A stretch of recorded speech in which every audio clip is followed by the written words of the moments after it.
What's going out there, fellas? Well, I know I'm a little bit, off schedule, but work's work, life is life, and I don't always get things done in a timely manner like I intend to. But anyway, today I'm going to be taking a little bit of a look into objectivism as a philosophy. And this, I recently saw someone ask the question, what is objectivism? And after I answered with my admittedly limited knowledge of the subject at the time, I've gone out of my way to dig into the philosophical ideology brought to light by Ayn Rand. I do believe that she herself specifically coined the term objectivism, even though some of its tenets existed before she enshrined it in her fiction, namely Anthem and Atlas Shrugged. The topic, that topic is for a later time, but even though some of the ideas existed, she was the one that coalesced them more or less in those previously mentioned books and works of fiction. She also has a number of essays that she did on it as well. But anyway, I'm going on a tangent. If you want, the dictionary definition states the belief that certain things, especially moral truths, exist independently of human knowledge or perception of them. Of course, the definition does little to actually express what objectivism entails inside and out of its conjecture to ethical egoism, individualism, and inevitably its basis in laissez-faire capitalism. The easiest way to begin to explain this philosophy is to first point out that it falls outside of the traditional left-right paradigm that we see in the modern era in politics. And by an extent, after those politics, how people go about living their lives and their philosophical view of the world and everything else was essentially affected by whether or not they fall in one or the other sides of the left-right paradigm. But instead, objectivism focuses on virtues of rational self-interest, independent thinking, productiveness, honesty, and self-responsibility. Curiously, though, objectivism seems to have a different view on selfishness, at least different from what is broadly accepted by your everyday person. While most people view selfishness in a negative light and as a bad thing, objectivism instead embraces it, touting it as virtuous rather than inherently evil. In Rand's eyes, selfishness means following reason, not blind faith. Self-worth, pursuing happiness, and treating others as individuals. This, of course, leads to this philosophy clashing with others, such as altruism. But Rand challenged other common beliefs as well, such as the notion that you are your brother's keeper, love is selfless, and money is the root of all evil. In her own way, of course. Leading some to believe that objectivism is a radical form of individualism or vice versa, which there is evidence to support that belief, but I'm not going to address that here. And since we have gone off on somewhat of a tangent, let's get back to the overview, the overview of objectivism. And I would honestly be remiss if I left out the so-called 4 pillars of objectivism. Objective reality, reason, self-interest, and capitalism.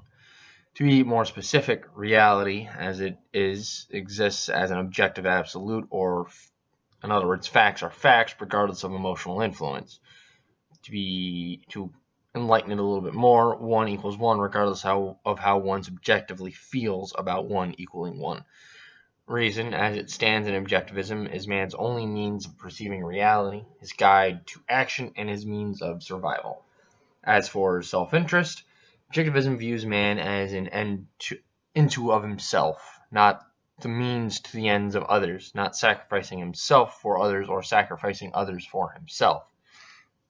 And finally, objectivism views capitalism, specifically laissez-faire capitalism, as the preferable political ideology and system of government. Or system of economics. Specifically proposing voluntary exchange between men that are neither master nor slaves as the preferable means to trade. In regards to government, Rand believes that the government should only act as a sort of policeman that protects man's rights, using physical force only in retaliation when physical force has already been initiated and that violence has already been initiated by others. And finally, that government should be completely and entirely removed from economics. And as I looked into this philosophy deeper beyond my surface level understanding that I gleaned from reading Anthem, The Fountainhead, and Atlas Shrugged, I could see where it parallels libertarianism, and even why some believe that philosophy is a better standard to live by than the NAT, or the non-aggression principle. I'm not here to argue the two against each other, however, I'm just drawing a parallel from what I've actually researched.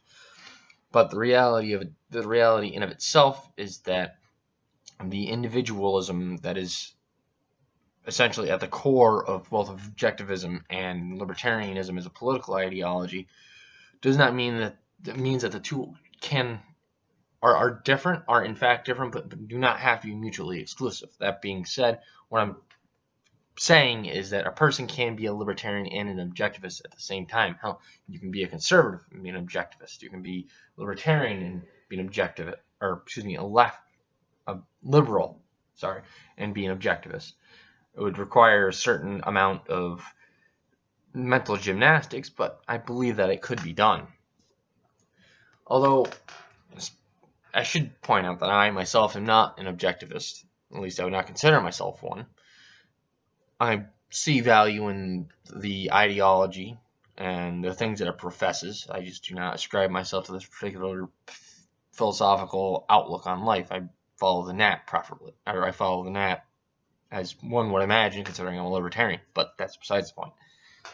I would just figure it would be very important as I begin to finish this video out that I point out the fact that I am not an objectivist. So everything that I've taken from my research and put into this video, and call it an essay if you will, should be taken with a grain of salt, and you should always do your own research in regards to these things.